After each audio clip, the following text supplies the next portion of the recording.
Hello friends, welcome back to my channel. तर हा blog जो मी बनवतो आहे तो माझ्या GBS रिकव्हरी, माझा GBS आजार, तुम्हाला त्याच्याबद्दल मला माहिती द्यायची होती. तर त्यासाठी मी हा बनवतो आहे. जसं मी पहिल्या ब्लॉगमध्ये सांगितलं आहे की मला याबद्दल व्हिडिओ बनायची होती, मला पुरेशी माहिती द्यायची आहे सगळ्यांना, तर त्यामुळे मी हा व्हिडिओ बनवतो आहे. तर मला झालेल्या आजाराचं नाव आहे GBS, गुलेन बार्न्स सिंड्रोम. तर जसं का तुमच्यापैकी बहुतेक जणांनी पहिली व्हिडिओ बघितलीच असेल चॅनलवरती, तर रोड टू रिकव्हरीमध्ये मी टाकलेली आहे. माझा जो प्रवास होता तो काही व्हिडिओ डिलीट झाला, त्याच्यामुळे काय टाकता आले नाही मला. तर मी आज तुम्हाला मी सांगणार आहे, त्याच्याबद्दल इन्फॉर्मेशन देणार आहे की आजार काय आहे आणि कसा मला झाला. थोडासा बॅकग्राऊंड पण देईल आजाराच्या 1-2 हप्ता अगोदर माझी सिच्युएशन काय होती. तर हा जो आजार आहे तो, माझं उद्दिष्ट एवढंच आहे की याच्याबद्दल जी माहिती आहे ती सगळ्यांपर्यंत पोचावी. ॲक्च्युली आपल्या महाराष्ट्रामध्ये त्याच्याबद्दल अवेअरनेस थोडंसं कमीच आहे मला तरी असं वाटतं, कारण बाकीच्या लोकांमध्ये जे आहेत त्यांना कुठूनही इन्फॉर्मेशन भेटते, तर आपल्या लोकांना काही भेटत नाही. तीच सिच्युएशन माझ्यासोबत पण झालेली होती. म्हणून म्हटलं थोडासा हा सगळ्यांसाठी एक इन्फॉर्मेशन अवेलेबल असेल यूट्यूबवर हँडीमध्ये. तर त्यासाठी म्हणून मला व्लॉग बनवायचा विचार केला की बनवूया आणि आपण टाकूया. तर स्टोरी बघून काही लोकांना समजत नाही, जसं मी बोलणार माझा एक्सपिरियन्स जो असेल तो सांगेल, त्याच्यामुळे मग तो लोकांपर्यंत असा समोरासमोर एकदम स्पष्टपणे पोचेल तो. त्याच्यासाठी मी हा व्लॉग तयार करतो. तर चला मग सुरू करूया. जसं की तुम्हाला माहिती आहे की हा आजाराचं नाव जो आहे तो GBS आजार आहे. तो गुलेन बार सिंड्रोम करून असा ओळखला जातो. त्याचा फुल फॉर्म गुलेन बार सिंड्रोम आहे. तर मला आजार झाला होता 25 मे, म्हणजे डायग्नोसिस झाला तर होता तो 27च्या दरम्यान काहीतरी, 27 मे 2015ला. तर ह्या आजाराची सुरुवात जी झाली होती ती 1-2 वीक अगोदरच झालेली, मे बी मला तरी असं वाटतं. अटॅक झाला होता 25 तारखेला मला ह्या आजाराचा. आणि 1-2 हप्ता अगोदर माझा मित्र जो आहे, तुम्ही काही जण मला ओळखत असाल, तर त्यांना रोशन चाफे करून माहिती असेल, बंटी करून उर्फ बंटी, माझा स्कूल फ्रेंड आहे. आम्ही ज्युनियर KG पासूनचे मित्र आहेत. तर त्याच्या बहिणीचं लग्न होतं मे महिन्यामध्येच, 1-2 हप्ते अगोदर काहीतरी होतं. तर त्या लग्नामध्ये आम्ही खूप एन्जॉय केला, खूप मस्ती केली. जसं हळदीला पण हळदीची अरेंजमेंट आमच्याकडेच होती. तर आम्ही 2 दिवसापासून ती सगळी अरेंजमेंट बघितली वगैरे, सगळं केलं. लग्न वगैरे व्यवस्थित पार पडलं आम्ही सगळ्यांनी मिळून. तर त्याच्यानंतर हळद उतरणीचं जेवण होतं. तर तेव्हा पण माझा विकनेस होताच लग्नाच्या हळदीच्या टायमाला, पण तेवढा असं काही जाणवलं नाही. उन्हाळ्यामध्ये सगळेजण थकतातच, घाम वगैरे निघतो. तर असं वाटलं की मे बी उन्हाळा असेल, त्याच्यामुळे थोडासा जास्त विकनेस असेल. डिहायड्रेशनमुळे पण होतो लोकांना भरपूर काही विकनेस, ॲसिडिटी होते, काय होतं, भरपूर काय होतं. तर असं वाटलं त्याच्यामुळेच असेल. तर हळद उतरणीचा कार्यक्रम हा जो होता तो 24 तारखेला, आणि मला अटॅक झाला तो 25 तारखेला डायरेक्टली. तर त्या दिवशी पण सकाळपासून आमचं चाललेलंच होतं मदत कार्य तिथे हळद उतरणीला. तर चिकन होतं दुपारी, तर मी दुपारी चिकन खाल्लेलं तिथे.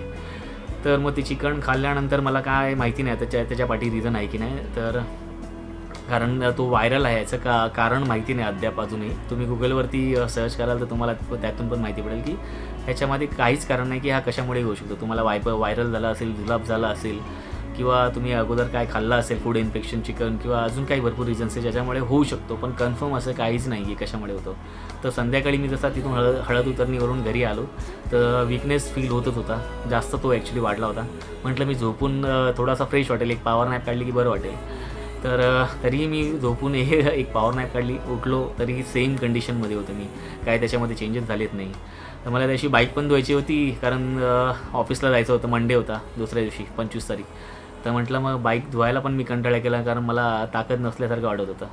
तर मी येऊन जेवण वगैरे परत झोपलो व्यवस्थित एकदम. म्हटलं सकाळी उठून आता ऑफिसला जायचंच आहे आपल्याला. तर जसा मी 25 तारखेच्या सकाळी उठलो, तर माझं डोकं एकदम जड झालेलं होतं, आणि माझ्या विजनमध्ये ब्लर विजन होता आणि डबल विजन होता. म्हणजे माझे जे डोळ्यांमध्ये प्रॉब्लेम येत होता, आणि थकवा तर होताच नो डाऊट. तो जसा जसा दिवस पुढे होत गेला तसा तसा माझा थकवा वाढत गेला होता. तर मला मी बायकोला सोडलं स्टेशनवरून परत घरी आलो, नाश्ता केल्यानंतर आंघोळ केली, परत मग सगळं ऑफिसला जायला निघालो. म्हटलं आता मला ऑफिसने मी बाईकने जायचो. नवी मुंबईला माझं ऑफिस होतं त्यावेळेस, महापेला. तर कल्याण ते नवी मुंबई 22 किलोमीटरचा प्रवास होता. म्हटलं आता बाईक चालवायची कशी, तर ब्लर विजनमुळे थोडासा टेन्शन आलेला, तरी म्हटलं आपण करू डेअरिंग थोडी, आपल्यामध्ये आहे तेवढं. आपण जर इच्छाशक्ती असते तर आपण सगळं करू शकतो. तर म्हटलं चला करू आपण सगळं. तर ऑफिसला बाय द मीन मला वाटतं मी शिळफाटा क्रॉस केल्यानंतर मला अजून थोडासा प्रॉब्लेम वाढला होता डोळ्यांमध्ये, ब्लरनेस जास्त झालेला.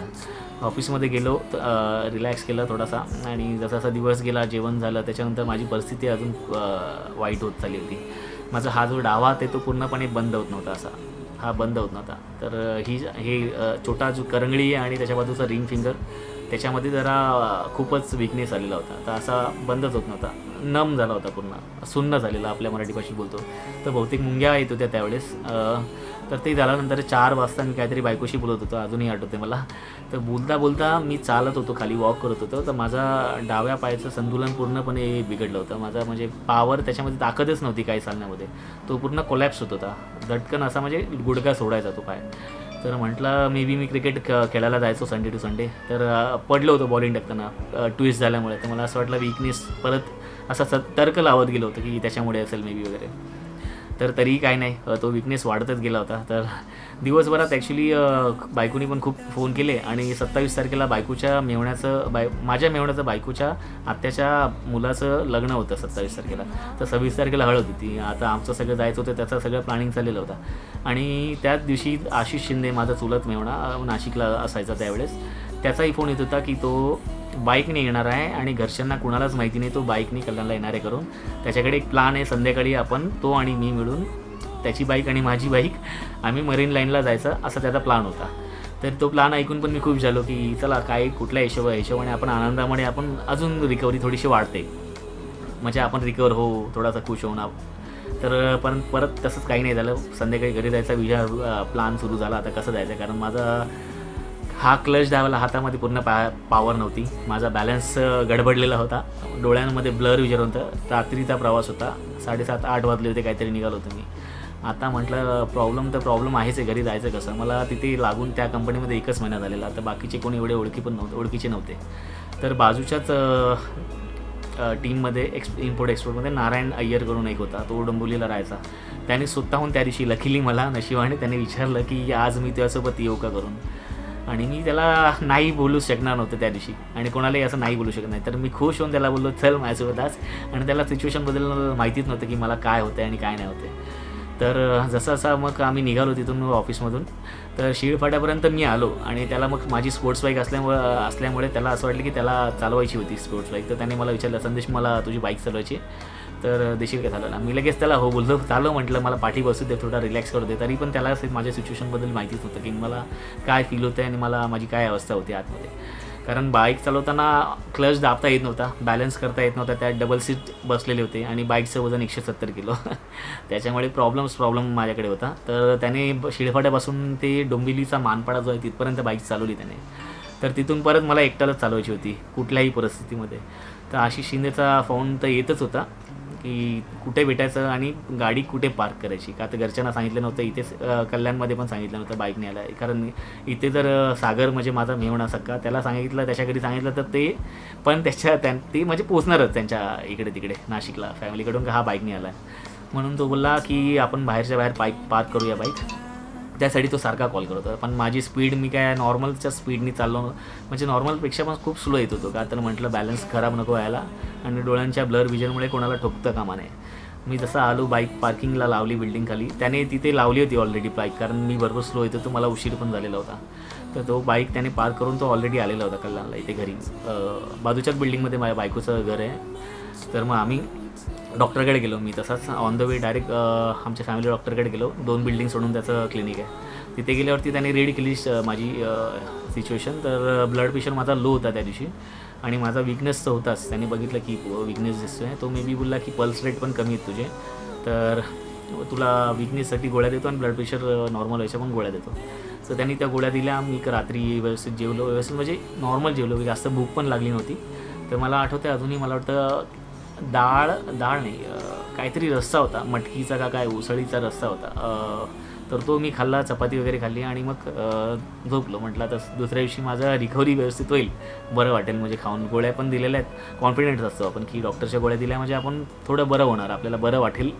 तर सकाळी जसा उठलो तर माझी परिस्थिती एकदमच खराब झालेली होती. मला बेडवरून आपण जसा झोपतो असा आडवा, तर मला उठायलाही जमत नव्हतं असं. तर मी कसा ताकद लावून उठलो आणि बेडवरती बसलो. तर बसून मला परत जोर लावून उभा राहायचं होतं. तर मला उभा राहायला पण होत नव्हतं. कसा सपोर्ट घेतला भिंतीचा आणि पलंगचा. तर सपोर्ट घेऊन उभा राहिलो तर बिल्डिंग अशी जशी पडते ना, बॉम्ब लावून पडते, तसाच मी कोलॅप्स होऊन सरळ पडलो. तर पडल्यानंतर मला एकदम टेन्शन वाढायला लागलं. आता काय की नक्की काय होतं आहे म्हणजे एवढं सगळं. तर मला वाटतं घरच्यांना जरा थोडासा डाऊट आला असेल की त्याला पॅरालिसिसचा अटॅक वगैरे तर नाही होते करून. पण मी तरी पण प्रयत्न करून म्हटलं किचनमध्ये जाऊ, पाणी पिऊ. मला प्रयत्न करायचा होता स्वतःहून, म्हणून मी जाऊन किचनमध्ये पाणी पिलं. कसाबसा भिंतीचा सपोर्ट घेऊन गेलो पण मी. तर सपोर्ट घेऊन पाणी पिलो आणि पिल्यानंतर लगेच परत पूर्ण ताकद गेली आणि मी पडलो परत. उभ्या उभ्या सरळ पडत होतो. म्हणजे तुम्हाला विचार करण्यामध्ये किंवा काय आपण असा तर्क पण नाही लावू शकत की आपण आता पडणार आहे. सडनली पडत होतो डायरेक्ट.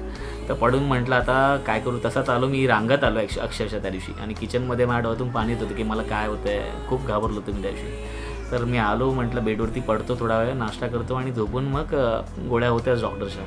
तर म्हटलं परत झोपतो आणि मग उठल्यानंतर बघू परत काय होतं का. तर तरी पण काहीच होत नव्हतं. मग मी परत दवाखान्यात गेलो आणि डॉक्टरने तिथे मला परत चेक केलं. तो बोलला की ते विकनेसमुळेच असेल. तर तिथून परत जसा वरती आलो तर म्हटलं आराम केल्यानंतर 12:30 काहीतरी वाजलेले होते. पण माझ्यात काहीच ताकद नव्हती बिलकुल. माझी ही जो बोलतो ना मला प्रॉब्लेम होता तो सगळा प्रॉब्लेम असा चालू बंद काहीच होत नव्हता. मग भाऊ, माझी बायको, सगळेजण असे प्रयत्न करत होते की ह्याचा हा हात खुलेल बंद होईल. पण काहीच होत नव्हतं. मला त्या दिवशी ताकद पूर्ण संपत चालली. डॉक्टरला घरी बोलवला. डॉक्टर घरी आला, त्याने चेक केलं, डोळे वगैरे बघितले त्याने. तर त्याला थोडासा डाऊट आला काहीतरी वेगळं दिसतं याचं. तर त्याने सजेस्ट केलं तू डॉक्टरकडे जा, मोठ्या हॉस्पिटलमध्ये काहीतरी तुला ॲडमिट व्हायची गरज लागेल बहुतेक. तर मी घाबरत वगैरे ॲज युज्युअल भावाला घेतला, बायकोला घेतला, आईला घेतला, सगळे घेऊन आम्ही निघालो दवाखान्यात. चैतन्य हॉस्पिटल कल्याणीस्ट, काही लोकांना माहिती असेल कल्याणमध्ये राहणारे जे. तिथे जाऊन त्याने डायग्नोस म्हणजे बघितलं की काय आजार आहे नक्की याचा. मला त्याने स्टडी केला की पाय वरती कर, हात वरती कर, म्हणजे खाली बस, म्हणजे उठक बैठक करून दाखव. तर त्याने सांगितलं की हायपोकॅलेमिया असेल नाही तर GBS असेल. तर 2 त्याने सांगितले. त्याच्या हिशोबाने तुला आता ट्रीटमेंट करावं लागेल. म्हणजे त्या हिशोबाने तुला पहिले टेस्ट करावी लागेल. त्यासाठी कुठला डायग्नोसिस आहे आणि कुठला नाही त्याच्यासाठी मग पहिले टेस्ट करावी लागेल. त्यासाठी ॲडमिट हो कुठल्या तरी हॉस्पिटलमध्ये. त्याच्या इथे ते ट्रीटमेंट होत नाही चैतन्य हॉस्पिटलमध्ये. त्याने मला सजेस्ट केला बघ कुठल्या हॉस्पिटलला जाशील त्या हिशोबाने. मी मेडिक्लेम होती ऑफिसची, तर म्हटलं मग फोर्टीजलाच जाऊ आपण. फोर्टीजला जाण्याचं ठरवलं. त्याने कल्याण हॉस्पिटल पण सजेस्ट केलेलं, पण मी फोर्टीजला जायचं ठरवलं. मी सगळं ऑफिसमध्ये सांगितलं की असं झालं आहे, तर मी इमर्जन्सीमध्ये ॲडमिट होतो आहे आणि कॅशलेस असल्यामुळे तुम्ही ती प्रोसिजर चालू करा. तसंच 40ला गेलो, इमर्जन्सी वॉर्डमध्ये ॲडमिट झालो. तर सॉरी, माझ्या जशा सिम्पटम्स होते, जे काही माझी प्रकार होते की हळूहळू सगळं बंद होत चाललेलं. तर इमर्जन्सी वॉर्डमध्ये प्रत्येक डॉक्टर मला येऊन एकच प्रश्न विचारत होता की तुम्हाला काय फील होतं आहे, कसं होतं आहे. म्हणजे त्यांच्यासमोर एक नवीन एक्झाम्पल असतो ना की नवीन पेशंट असतो, नवीन काहीतरी सिम्पटम्स दिसणारा पेशंट असतो. त्यासाठी ते लोक प्रत्येकजण येऊन त्यांच्या परीने प्रश्न विचारत होते. प्रश्न मला असं वाटत होते की हे मला सारखे प्रश्न का विचारत आहेत तेच. आणि प्रत्येक एक डॉक्टर, प्रत्येक एक नर्स येऊन का विचारत आहे, त्यामुळे माझी भीती अजूनच वाढली होती. पण आता काय ती दाखवू तर नाही शकत ना घाबरलं आहे करून. थोडासा माझ्या स्वभावामध्ये असं की आपल्याला भीती असेल तर मी ती दाखवत नाही भीती. तर मी त्या आपल्या फॅमिलीला कोणाला नाही दाखवली. त्यांच्या तर साहजिक येते. माझी कंडिशन अशी आहे बोलल्यावरती तर त्यांची कंडिशन तर अजून खराब असेल की आता याला नक्की काय होते काय नाही. आणि माझ्या मेन घरात आता प्रॉब्लेम कोण मोठा मीच होतो. माझ्या वडिलांना ऐकता बोलता येत नाही, माझ्या बहिणीला ऐकता बोलता येत नाही. ते दोघंही मूकबधीर आहेत आणि मोठा मी असल्यामुळे जबाबदारी सगळी माझ्यावरती. म्हणून मी थोडा खंबीर राहायचंच होता. भाऊ होता, तो जस्ट कॉलेजमधून पासआउट झालेला होता. तर ते सगळे हॉस्पिटलमध्ये होते. आता त्यांना सांगणार तरी कसं मॅनेज करा. तर मी माझ्या मित्राला बंटीला बोलवलं होतं चैतन्य हॉस्पिटलमध्येच की तू चल सोबत, मेडिकल काय प्रोसिजर असेल ते बघून घे. तर डॉक्टरही असं विचारत आहेत, सगळ्यांची कंडिशन एकदम बिघडलेली होती की याला नक्की काय झालेलं आहे. तर मग इमर्जन्सीमधून मला डायरेक्ट त्यांनी ICUमध्ये ट्रान्सफर केला. तर विचार करा की डायरेक्ट ICU आपल्याला माहितीच असतं इंटेन्सिव्ह केअर युनिट असतं, तिथे ट्रान्सफर केला. त्यांनी मला स्टडी केला. रात्री त्यांनी मला MRI स्कॅनला पाठवला होता. ब्लड टेस्ट घेतले होते, पोटॅशियम कमी आहे का, कारण 2 त्यांनी सजेस्ट केलेले डॉक्टरने चैतन्य हॉस्पिटलमध्ये, एक तर हायपोकॅलेमिया नाही तर मग GBS. त्यासाठी हायपोकॅलेमियामध्ये काय होतं, तुमचं पोटॅशियम कमी झाल्यामुळे तुमच्या शरीरात विकनेस होतं, तुमचे गळून जातं पूर्ण असं. तर त्यासाठी त्यांनी ब्लड टेस्ट घेतले हायपोकॅलेमियासाठी आणि नंतर रात्री MRI स्कॅनला पाठवला त्यांनी. तर MRI स्कॅन जेव्हा पाठवला त्यावेळेस माझी पूर्ण बॉडी जी आहे पॅरलाइज झालेली होती. फक्त मला बोलता येत होतं. ही एवढी मान पण मला अशी वळवता येत नव्हती. त्याच्यामुळे तुम्ही विचार करा की मला त्यावेळेस मी MRI स्कॅनला गेलो असेल, माझी काय सिच्युएशन असेल. खूप डेंजर सिच्युएशनमधून गेलो त्यावेळेस. आणि ते MRI स्कॅनमध्ये त्याने सांगितलं का हात हलवायचे नाही वगैरे. आता हलवणार काय, माणसाचं सगळं बंद झालं तर तो हलवणार काय माणूस आतमध्ये. फक्त तो त्याने सांगितलं आवाज वगैरे येतात असे असे. तर मी आपलं सहन करायचं, आपल्याला डोळे बंद करून झोपून घ्यायचं. तर मला थोडीशी झोप पण लागलेली 1-2 मिनटासाठी. तर परत जागा झालो की टेस्ट झाली वगैरे. तसंच परत घरी आणलं ॲम्ब्युलन्समधून, घरी नाही सॉरी हॉस्पिटलमध्ये आणलं. तर तिथून मग परत दुसऱ्या दिवशी प्रत्येक आपापले रिपोर्ट्स यायला लागले. तर पोटॅशियम हलकंसं कमी होतं, काहीच नाही, 0.01 पॉईंट कमी होतं फक्त. तर तेही बोलला की ते पोटॅशियमचं काही कारण नाही, तर आपल्याला दुसरं काही ते GBS असेल, त्याने डॉक्टरने असं सजेस्ट केला म्हणे. त्याच्या प्रकारे त्यांनी ते प्रत्येक एक टेस्ट घ्यायची ठरवली. मग दुसरं जे होतं ते सगळ्यात डेंजर होतं, ते होतं लंबर पंक्चर. तर लंबर पंक्चर तुम्हाला काही लोकांना माहिती असेल, आपला जो कणा असतो पाठीचा त्याच्यामध्ये इंजेक्शन्स टाकतात, मोठ्या जाड अशी इंजेक्शन असते. त्या इंजेक्शन्स टाकून तुमच्या कमरेतलं पाणी काढतात. त्या पाणीमध्ये काही इन्फेक्शन झालं आहे का ते बघतात. तर तो एवढा खतरनाक एक्सपिरियन्स होता माझ्या लाईफमधला की म्हटलं आता काय करायच लागणार आहे. सगळ्या जे काही टेस्ट असेल त्या करून मला ॲक्च्युली डायग्नोसिस करा आणि त्याच्यापाठी क्युअर करून ट्रीटमेंट चालू करावा ती. तर ते झाल्यानंतरही त्याच्या रिपोर्ट्समध्ये काहीच नाही आलं, तेही नॉर्मल होतं. आणि ते टेस्ट जेव्हा केली त्याच्यानंतर मग मला त्यांनी इथे त्यांनी सुन्न केलं, इथे इंजेक्शन्स देऊन. तर मी विचारलं काय इथे तुम्ही काय सुन्न करताय. आता सगळीकडेच इंजेक्शन टोचत आहेत बोलल्यावरती काय विचार करणार माणूस, पेशंटची हवा ऑलरेडी टाईट झालेली. तर त्यांनी इथे मला सेंट्रल लाईनसाठी इथे मला थोडेसे कट मारलं आणि इथून पाईप आतमध्ये मेन सेंट्रल लाईनला पाठवला होता. तो एक होता. त्याच्यानंतर मला लॅथ्रिन युरिनचं लावलं युरिनसाठी. तर म्हटलं अरे बापरे, आता काय काय सहन करायचं आहे काहीच माहिती नाही. तर म्हणजे परिस्थिती एकदम खतरनाक होती माझ्यासाठी. टेन्शन तर होतंच आणि या सगळ्या फिजिकल गोष्टीमधून जात होतो. तर आता हे झालं त्या दिवशी, दुसऱ्या दिवशीची गोष्ट. तर आता सगळ्यात लास्ट गोष्ट होती, कारण रिपोर्ट्स नॉर्मलच येत होते सगळे. ब्लड टेस्ट रिपोर्ट नॉर्मल होते, पोटॅशियमचा रिपोर्ट नॉर्मल होता, MRI स्कॅन नॉर्मल होता, लंबर पंक्चर नॉर्मल होता. आता राहिलं काय, आता त्यांनी डॉक्टरांनी सजेस्ट केलं की NCV टेस्ट बाकी आहे. तर ती केल्यानंतर मग कळेल काय असेल काय नाही. NCV टेस्ट म्हणजे नर्व्स कंडक्टिव्हिटी वेलॉसिटी करून असते. ती पेरिफेरल नर्व्सची जी पॉवर जी असते ती मेजर करते त्या टेस्टमध्ये, की किती पॉवर आहे तुमच्या शरीरातल्या पेरिफेरल्स नर्व्समध्ये. तर मग आता म्हटलं चला आता या टेस्टसाठी पण आपलं शरीर तयारच आहे, सगळं बंद आहे, आपण तर काय हलू नाही शकत. तर ती टेस्ट कशी होती, त्या टेस्टमधून आपल्याला छोटे छोटे शॉक्स देतात. छोटे असतात पण ते असं वाटतं की मुंग्या वगैरे टोचल्यात किंवा सुया टोचल्यात करून अशा. तर आता काय करायचं होतं आपल्याला, मला जे काय आहे ते करायचंच होतं, त्या टेस्टसाठी जायचंच होतं. तर मी गेलो त्या टेस्टसाठी आणि टेस्टचे रिपोर्टसाठी खूप वाट बघत होतो. प्रत्येक ठिकाणी त्या टेस्टचे छोटे छोटे शॉक्स होतात. म्हणजे इथे झाले, म्हणजे आपले जे जॉईंट्स आहेत ना, तर तिथे म्हणजे कमरेत झाले, गुडघ्यांच्या पाठी झाले, तसं इकडे शॉक देऊन झाले होते मला. तर ते खूप त्रासदायक होती ती पण टेस्ट. तर सहन करायचीच होते आपल्याला, डायग्नोसिस करायचं तर ते झाल्यानंतरही पण मग रिपोर्ट्सची मी वाट बघत होतो आतुरतेने. आता रिपोर्ट्समध्ये काय असेल, कारण आयडियाच नव्हती. GBS तर सांगितलं पण GBS काय असतो ते कोणालाच माहिती नाही ना आता GBS काय असतो. तर मग आता रिपोर्ट्स आले आणि त्याच्यामध्ये कन्फर्म झालं की मला GBS आहे करून. तर GBSचे 4 व्हरायंट आहेत. तर मला त्यातला अक्यूट इन्फ्लामेटरी डिमायलिनेटिंग पॉलिन्यूरोपॅथी असा करून एक GBSचा व्हरायंट आहे, तो झालेला होता. तो GBSच बोलतात त्याला. मग त्याच्यामध्ये काय होतं, पेरिफेरल नर्व्सवरती एक मायलिन शीट असते, ती डॅमेज होते. आता ह्या आजाराबद्दल सांगतो. माझी बॅकग्राऊंड तर झाली, इथपर्यंत हॉस्पिटलमध्ये आलो. तर ह्या आजाराबद्दल तुम्हाला सांगतो. आता हा आजार काय आहे, हा आजार एक ऑटोइम्युन डिझीज आहे. आणि ऑटोइम्युन डिझीज म्हणजे आपला इम्युन सिस्टम जो असतो तो आपल्या पेरिफेरल्स नर्व्सवरती अटॅक करून, पेरिफेरल्स नर्व्सवरती मायलिन शीट असते एक, त्या शीट ज्याच्यातून आपल्या ब्रेनमधून आपल्याला सिग्नल पास होतात त्या शीटमधून. म्हणजे आता मी सांगितलं माझ्या मी माझ्या ब्रेनला सांगितलं की हात वरती कर, तर तो जो सिग्नल आहे त्या नर्व्समधून जातो. तर त्या नर्व्सची मायलिन शीट डॅमेज झाल्यामुळे सिग्नल सगळे बंद झालेले होते, म्हणजे पॅरालाइज झालेलं होतं बेसिकली. त्याच्यामुळे पॅरालाइज झालेलं होतं. मला पॅरालिसिस हा नव्हता झालेला. भरपूर लोकांचा गैरसमज आहे की मला पॅरालिसिस झालेला. तर त्या शीट डॅमेज झाल्यामुळे मी पॅरालाइज झालो होतो. तर आता त्याची ट्रीटमेंट करायची, तर त्याच्यासाठी 2 ऑप्शन्स होते. तर ते पण डिसाईड करायचे होते फॅमिलीला.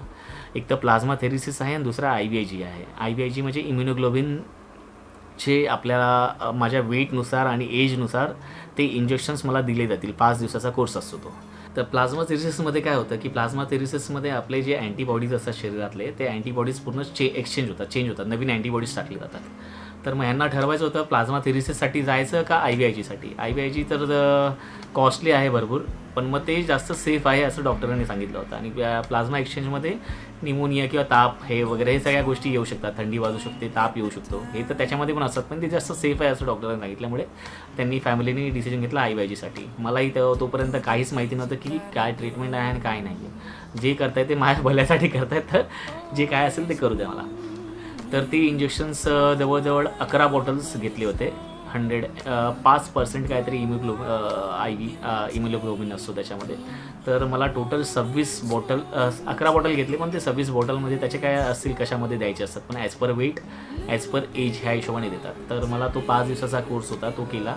त्या बॉटल्सचं एक वैशिष्ट्य होतं की 2-3 बॉटल्स मला गेल्यानंतर ना दिवसभरात 5 बॉटल द्यायचे. 2-3 बॉटल इंजेक्ट केल्यानंतर माझा जो होता ना काय बोलतात आपल्याला नशा यायची, म्हणजे मी नॉर्मल नाही राहायचो, मला असं नशेमध्ये असल्यासारखं वाटायचं ते. तर हे एक त्याचं एक बॅड इम्प्रेशन होतं. मला असं वाटायचं, मला असं आत्ता वाटते की ते घेतल्यानंतर आपण नशेमध्ये जायचो किंवा मला काय बोलतात होश आपण ह्याच्यात नसतो. तर ते झालं. तर त्याच्यानंतर मग होतं तिथून मला कोर्स पूर्ण झाल्यानंतर मला आपला पी टी सेशन्स असतात, फिजिओथेरपिस्ट, ती लोक येऊन माझे हात वरती वगैरे करायचे, असे हात वरती कर, हा हात वरती कर, पाय एक्सटेन्शन करायचे, पाय वरती करून घ्यायचे, उपडी करायचे, या साईडला सगळे ते नर्सेस आणि फिजिओथेरपिस्ट येतात ते सगळे करून द्यायचे. त्याच्यानंतर मला ट्रान्सफर केलं कोर्स पूर्ण झाल्यानंतर जनरल वॉर्डमध्ये. तर जनरल वॉर्डमध्ये मला एक भयानक होतं ते तिथे मी, कारण ICUमध्ये मी तिकडे AC असायचा, त्यामुळे झोप मस्त लागायची. आणि गरमीचे दिवस होते, जशा मी 26 मेला मी ॲडमिट झालेलो होतो. तर गरमीचे दिवस मे महिन्यातले माहितीच आहे कसे असतात तुम्हाला. तर तसा ॲडमिट झाल्यानंतर ACतून मी शिफ्ट झालो जनरल वॉर्डमध्ये. तर जनरल वॉर्डमध्ये पंखा असल्यामुळे खूप मला गरम होत होता तिथे, आणि मला ना झोपच लागत नव्हती. भीती तर बसलेलीच होती की मला नक्की काय झालं आणि कुठले इंजेक्शन देत आहेत की ज्याच्यामुळे मला झोप आल्यासारखं होतं की माझी पूर्ण मी स्वतःला काय बोलतो हरवल्यासारखं वाटतं, कुठेतरी मी निघून जातो करून असा. आणि त्याच्यामुळे मग जनरल वॉर्डमध्ये तर मला झोपच येत नव्हती. मे बी ते IVIGचं हे असेल, डिसॲडव्हान्टेज असेल तो. तर तिथे मी डॉक्टरांना जबरदस्ती करून झोपेची गोळी मागवली होती की मला झोप यायची, मला काही करून झोपायचं आहे. तर झोपेसाठी तिथे मग माझी थोडे मुवमेंट्स चालू झालेले होते, जसा हात उचलणं झालं, असा हात उचलणं झालं. तर तिथे फिजिओथेरपिस्ट एक्सरसाइज करून घेत होता, तिथे मला बसवलं पण होतं. तो हॉस्पिटलमध्ये मी सगळ्यात पहिल्यांदा तेव्हाच रडलेलो, कारण मला परत बसवलं गेलं होतं. तर बसवलं गेल्यानंतर मला त्यांनी उभा केलं होतं त्यांच्या सपोर्टनी, कसं उभं राहायचं आणि कसं नाही, त्यांनी त्यांच्या सपोर्टनी केलेलं. तर मी रडलो होतो त्या दिवशी. तर मला असं वाटलं की मी परत आता व्यवस्थित होईल, लगेच 15 दिवस लागतील जास्तीत असं काय वाटलं. तर पण आपल्याला माहिती नाही ना की आपल्या पुढ्यात काय वाढून ठेवलं असतं. डिस्चार्ज झाला. डिस्चार्ज देऊनही मला आता मला तर चालत येत नव्हतं, गाडीवरती पण बसू शकत नव्हते. तर तिथून मला त्यांनी लिटरली स्ट्रेचरवरती आणलं. तर आता स्ट्रेचरवरती माहिती आहे की आपण कधी हॉस्पिटल बघितलं नव्हतं ना, स्ट्रेचरवरती माणसानं कधी नेतात. तर काय आता आपल्याला सगळं सहनच करत होतं. तर म्हटलं चला स्ट्रेचरवर पण जावं. आता स्ट्रेचरवर काय काही असेल कुठे असेल सगळीकडे जावं आपण. स्ट्रेचरवरून तसं आणलं. तर आता मग जसा घरी बिल्डिंगच्या खाली पोचलो, बिल्डिंगच्या खालून मला जायचं होतं 4 माळेवरती. तर मला नेणार कसे आता. तर माझा मेवणा होता, माझा मित्र होता रोशन, बंटी भाऊ होता, म्हणजे हे सगळेजणं, सूरज होता बंटीचा भाऊ. तर ह्यांनी सगळ्यांनी पोरं गोळा केली आणि मला चादरीमध्ये टाकून असं कसं बसं मला वरती आणलं 4 माळ्यावरती. तर तेव्हा पण भीती होती की मी चादरीमधून खाली पडेल की काय.